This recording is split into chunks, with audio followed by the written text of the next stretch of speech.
श्री आस्करण जी महाराज नाम के महाभागवत हुए हैं, जो अपने लोग नाम कीर्तन करते हैं श्रृंगार आरती के बाद। आस्करण मधुकर जयमल नृप हरिदास जन दासा, ऐसा आता है। तो आस्करण जी के इष्ट श्री राधा मोहन जो थे, इन्होंने विचार किया कि राजकाज में हर क्षण कोई न कोई जब सेवा में बैठते तो राजा, तो आप ये सलाह ये सब बंद कर देना चाहिए। जिस समय हम श्री जी की सेवा में है उस समय अन्य कोई वार्ता नहीं, अन्य कोई नहीं, बस उन्हीं के रूप गुण का चर्चा करते हुए। अगर हम सेवा में हैं तो उनका चर्चा का तात्पर्य है पद गुनगुनाते। जिस समय की जो हम सेवा कर रहे हैं उस समय के पद गुनगुनाते हुए या उनकी रूप माधुरी में चित्त लगाए हुए सेवा में। इससे बड़ी कोई बात नहीं। यदि सेवा मिल गई श्री जी की तो आप ये समझ लीजिए कि आप श्री जी के पास जाने का पास मिल गया आपको। बड़े बड़े महापुरुषों ने कहा भजन करना, साधना करना ये सब हो सकता है, लेकिन प्रभु की सेवा में अनुराग, गुरु की सेवा में अनुराग, संत सेवा में अनुराग, समाज सेवा में भगवत भाव से अनुराग, ये बहुत कठिन बात है। ऊर्ध्वबाहु विरोमेश न कश्चित शृणोति में धर्मादर्थश्च कामश्च किम धर्मम न सेव्यते। भगवान श्री कृष्ण द्वैपायन व्यास देव जी कहते, मैं दोनों हाथ उठाकर कहता हूं, मेरी बात सुन लो, मान लो। सेवा से सब प्रकार की संपत्ति प्राप्त हो जाती है, जो चाहिए आपको, लौकिक पारलौकिक। हाथ उठा के कहता हूं, मेरी बात मान लो। भगवान व्यास देव जी कहते हैं जो सेवा धर्म है, भगवत सेवा, समाज सेवा भगवत भाव से की हुई सेवा, शब्द निष्काम होता है, जहां कोई कामना नहीं की जाती और प्रीत्यर्थ, जिसकी सेवा करें उसको सुख पहुंचाने का भाव, तभी सेवा शब्द सार्थक होता है। कोई भी ऐसी कामना नहीं जो सेवा से पूर्ण ना हो जाए। जो सेवा धर्म का आचरण करता है उसके संपूर्ण जीवन में आनंद ही आनंद, सुख ही सुख रहता है। और लोग कहते हैं धर्मात्मा को दुख मिलता है। तुम क्या जानो, तुम बाहरी बात देखकर कहते हो दुख मिलता है। हृदय आनंद में वो डूबता है जो किसी भी वैभव में, किसी भी सुख में, किसी भी अनुकूलता में नहीं होता। अभी आपने सेवा धर्म को स्वीकार नहीं किया। सच्ची कहते हैं, सेवा में जब ये शरीर जाता था तब भी किडनी फेल थी, 20 वर्ष से फेल है। कभी गुरु कृपा से एक दिन का भी चूक नहीं हुई और कभी जानने नहीं दिया कि शरीर में कष्ट है। 7 बजे से लेके कभी कभी 11 बजे तक सेवा का सौभाग्य मिलता, बिल्कुल कभी नहीं जानने दिया। बड़ी से बड़ी सेवा की जो आज्ञा हुई तो वही गुरु बल सब कार्य कराता था। कहीं सेवा में कभी ऐसा में नहीं, जब सेवा के बाद आए तो भले लेट गए, फिर सामर्थ्य नहीं रही भिक्षा भी मांगने की, पर जब सेवा में गए तो एक अपार सामर्थ्य गुरु कृपा से आ जाती थी। सेवा में एक अद्भुत सामर्थ्य है। समस्त कामनाओं के बीज, वासनाओं का नाश करने की सामर्थ्य भगवत सेवा में है। श्री आस्करण जी ने अपनी सेवा को सुरक्षित रखने के लिए, ये नरवरगढ़ के राजा है। राजा को बहुत से कार्य होते हैं, पता नहीं किस समय कौन सी राजकीय व्यवस्था के लिए आवश्यकता पड़ जाए, तो ठाकुर सेवा में एकाग्रता की बहुत आवश्यकता होती है। पत्रावली तो सिर्फ पत्रावली पे ध्यान है, इधर उधर नहीं तो पत्रावली बिगड़ जाएगी, वो पत्रावली मानी नहीं जाएगी आपकी। भोग लगा रहे तो सिर्फ एक एक कवल पे ध्यान है आपका, बैठे हैं, प्यारे जू कैसे पा रहे हैं, हित सजनी जू कैसे पवा रहे हैं, प्यारे जू कौन सी पदार्थ की तरफ देख रहे हैं, लाडली जू कौन से पदार्थ की तरफ देख, पूरी भावना में उसे डूब। श्रृंगार तो श्रृंगार कर रहे हैं, स्नान तो स्नान, मतलब सेवा में पूरी तन्मयता आवश्यकता है। अगर तन्मयता नहीं तो फिर बिगड़ जाएगा। तो नरवरपुर ताको राजा नरवर जानो, मोहन जू धरिए सेवा नी के करी है। घड़ी 10 मंदिर में रहे चौकी द्वार, पावत न जान को ऐसी मति हरी है, पर्यो को काम आए अब ही लिवाए ल्याओ, कहे पृथ्वीपति लोग कान में न धरी है, आई फौज भारी सुध दीजिए हमारी, सुनी बहु बात टारी परी बात कर भरी है। मनुष्यों में श्रेष्ठ आस्करण जी ये नरवरगढ़ के राजा थे। इनके ठाकुर का नाम राधा मोहन जी था। ये प्रेम पूर्वक उनकी सेवा में कोई विघ्न न हो इसलिए 10 घड़ी तक का कठोर आदेश दे दिया था। 24 मिनट की एक घड़ी होती है, तो 10 घड़ी कितने हुई? 4 घंटे। 4 घंटे तक कोई भी अगर सूचना देने आया तो दंड प्राप्त करेगा, वो दंड उसको मिलेगा। 4 घंटे तक सूचना भी नहीं देनी है। जिस समय वो राधा मोहन जी की सेवा में गए तो द्वारपाल खड़े हो जाते थे, कोई भी अंदर प्रवेश नहीं करेगा। किसी भी तरह की कोई विपत्ति आ जाए, आग लग जाए, फिर भी सूचना नहीं देनी है। 4 घंटे सेवा में ये शिक्षा लेनी चाहिए। अपनी जब ठाकुर सेवा करें, हम कहते तभी करो, सब निपटा लो पहले फिर ठाकुर सेवा करो। ऐसा नहीं है कि जल्दी जल्दी तुम्हारा चित्त कहीं लगा हुआ है। अगर घर गृहस्थी में हो तो हम कई बार एकांतिक में बोल चुके हैं, पहले अपने पति पुत्र की तैयारी कर दो। उनको ऑफिस जाना है, उनको विद्यालय जाना है, सबकी तैयारी कर दो, जय जयकार करके उनको पवाओ। फिर इसके बाद अपने ठाकुर को स्नान कराओ, ठाकुर को भोग लगाओ, निश्चिंत हो करके। चित्त वृत्ति बार बार दौड़ रही है, ठीक बात नहीं। अगर हमें कभी कोई और कार्य हुआ तो हम पहले वो कार्य करते थे, फिर राधा वल्लभ जी के दर्शन जाते थे, क्योंकि हम राधा वल्लभ जी के दर्शन में खड़े वही चिंतन करेंगे, वो उनके पास जाना है तो पहले उनके पास हुआ है, फिर अगर कोई कार्य है तो हम वो निपटा तब जाएंगे। ऐसी सेवा में अन्य कोई वार्ता नहीं, अन्य कोई चिंतन नहीं, अन्य कोई हमारी क्रिया नहीं, केवल सेवा में तत्पर। इसलिए उन्होंने कठोर नियम लगा रखा था, 4 घंटे तक कोई सूचना भी नहीं देगा।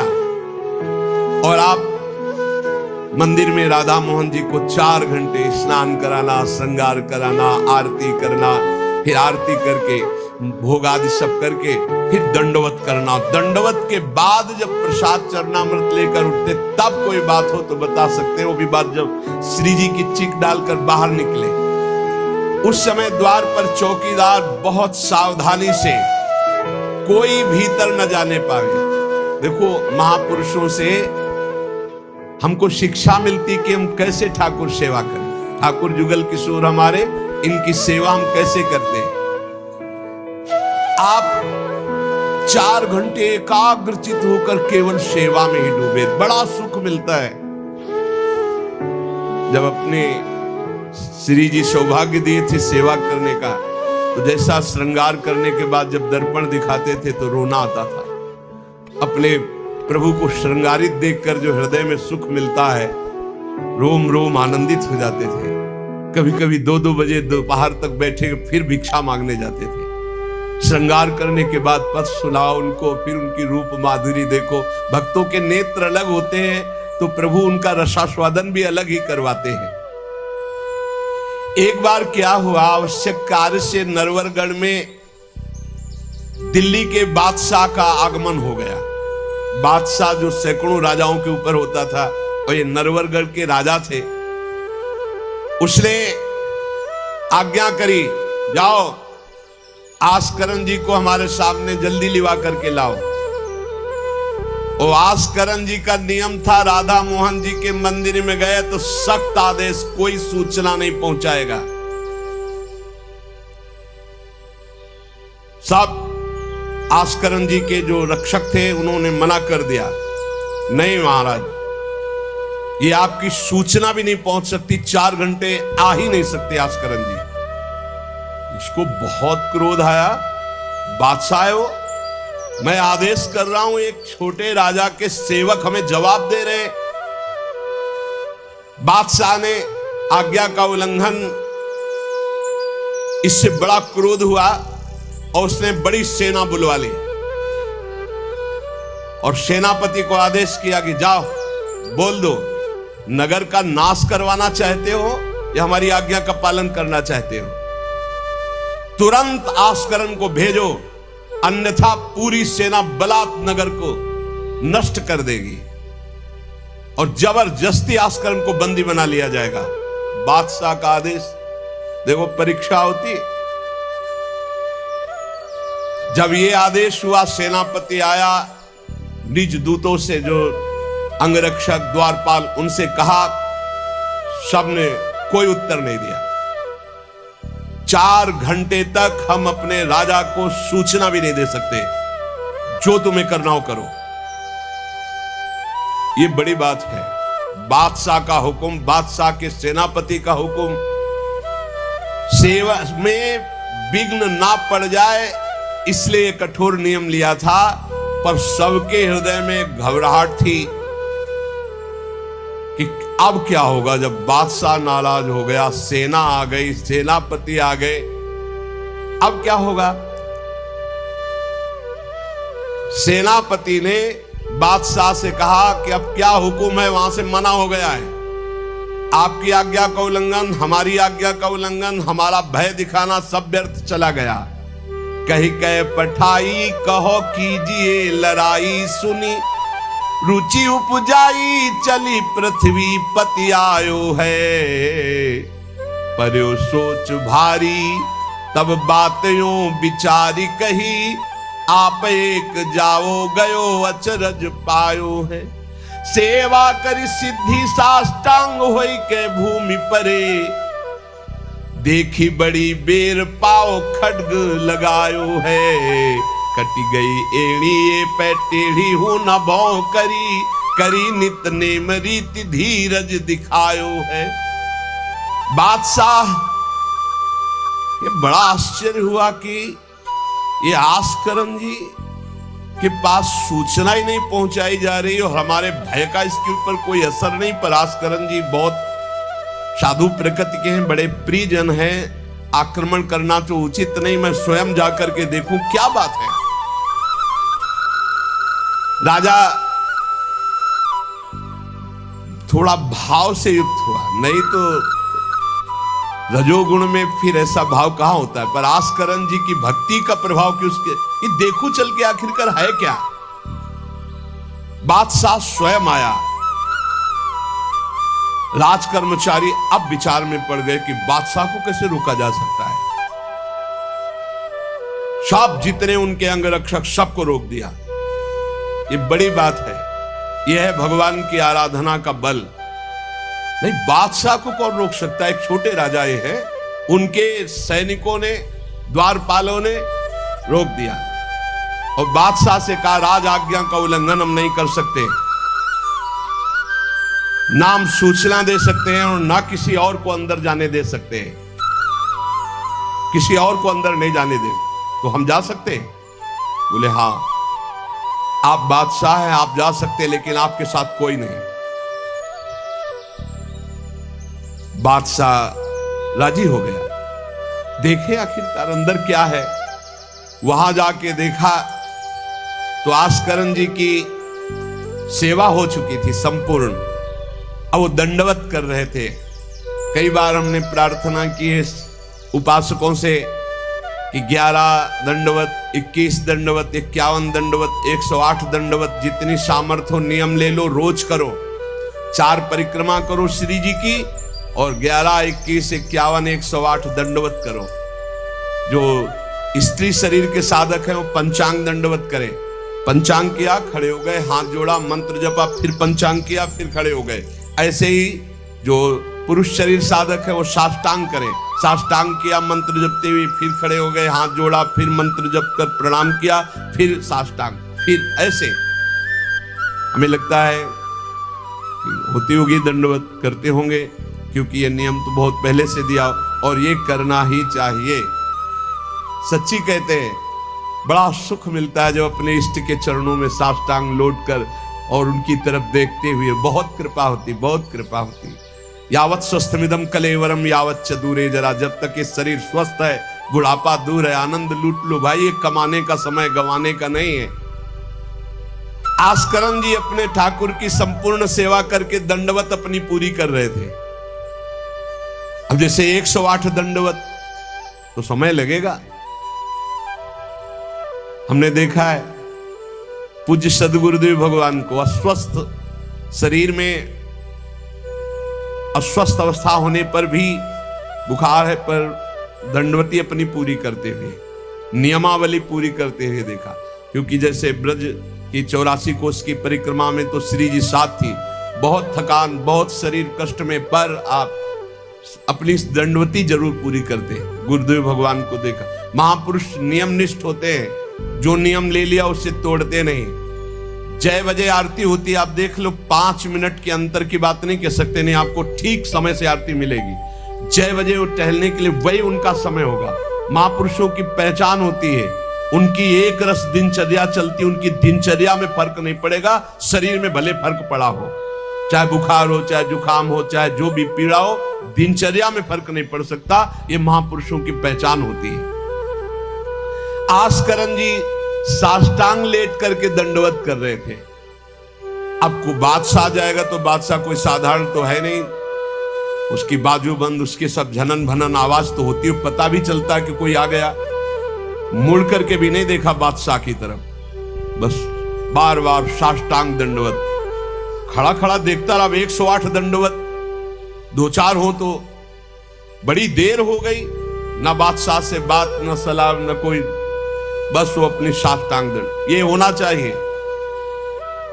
आप श्रृंगार कर रहे हैं तो श्रृंगार में ही दृष्टि होनी चाहिए, दंडवत कर रहे हैं तो किसी की तरफ नहीं, सिर्फ दंडवत के सामने प्रिया प्रीतम है, हम बार बार दंडवत कर रहे हैं। ये उपासकों की एक एकाग्रता होती है। भला सोचो, बादशाह पास खड़ा है तो ऐसे लेटे लेटे भी तो देख सकते थे, बिल्कुल नहीं देखा। राजा को, बादशाह को बड़ा आवेश आया कि इतनी देर से मैं खड़ा हूं, पहले तो वहीं सब नाना करते रहे, इतनी देर से खड़ा हूं, ना कोई प्रणाम, ना नमस्कार, ना हमारी तरफ देख रहा है, क्या है। तलवार निकाली और साष्टांग दंडवत कर रहे थे तो मारा, एक पैर की एड़ी कट गई, एड़ी कट गई, खून बह रहा है।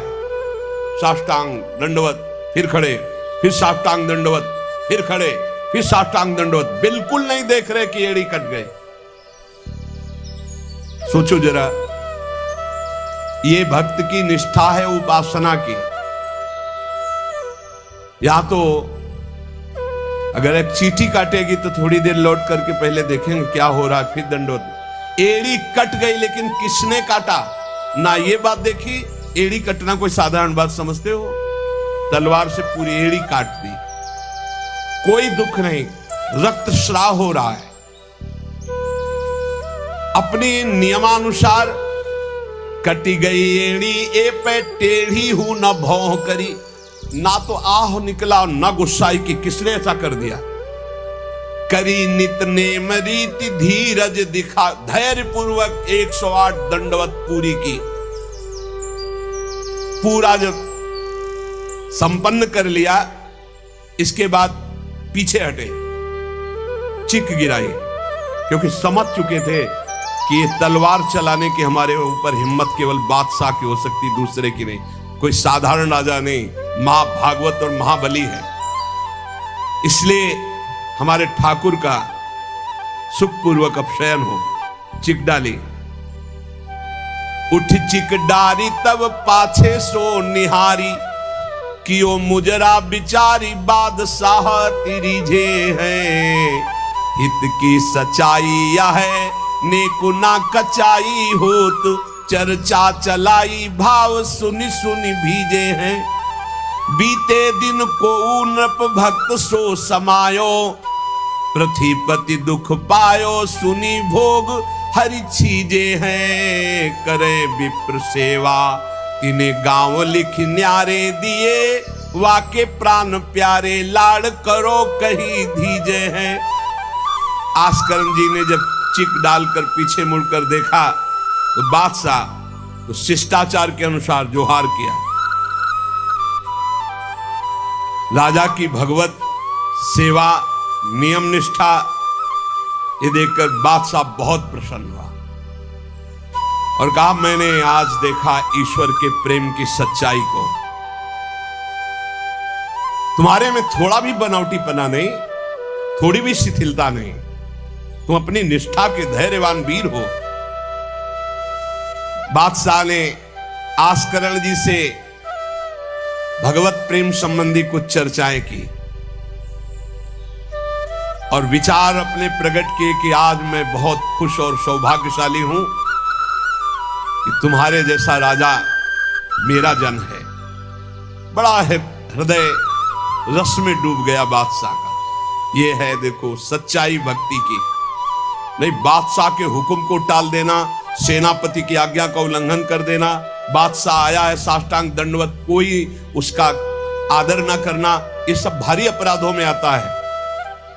नहीं बादशाह आया और फिर दंडवत हो सके, नहीं पहले उससे बातचीत होगी, बाद में दंडवत होगी। नहीं अपनी निष्ठा के आगे नहीं, एड़ी काट दी गई फिर भी नहीं रुके। अब आस्करण जी सदैव अपने भगवत निष्ठा भगवत सेवा में मगन रहते। राजा बहुत प्रसन्न होकर के कहा कि अब जिस कार्य के लिए हम आए थे अब उस कार्य की जरूरत नहीं है, और अपनी जेब से अपनी रुमाल निकालकर अपने हाथों से उनके चरणों की एड़ी में बांधा और कहा, तुरंत चलिए राजवैद्य के द्वारा इसे, और आज से हमारी तरफ से आपके ठाकुर की सेवा सुख संविधान चलेंगे। हम विशेष विशेष प्रकार की आपकी ठाकुर सेवा में सहयोग करें। आस्करण जी ने कहा, भगवत कृपा है, सब भगवत कृपा है, सेवा यथार्थ रूप से चल रही है।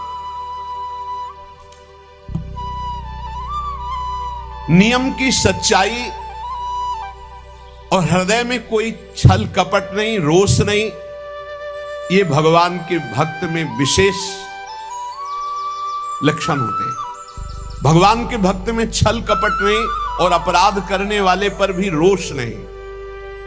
उमा संत कई यही बड़ाई, मंद करत जो करे भलाई। अगर सच्ची आराधना सच्चा प्रेम तो सबको बदलना पड़ेगा। बादशाह का भाव बदल गया, जो आवेश में था क्रोध में था। सच्चाई से अगर थोड़ी भी ठाकुर सेवा की जाए तो माया पर विजय प्राप्त की जा सकती है। साधो भाई भजन किया सोई जीता, जो सच्चाई से भजन किया, सच्चाई से सेवा की, वही इस माया पर विजय प्राप्त किया। एक बार राजा आस्करण जी के शरीर में बहुत जोर का बुखार आ गया।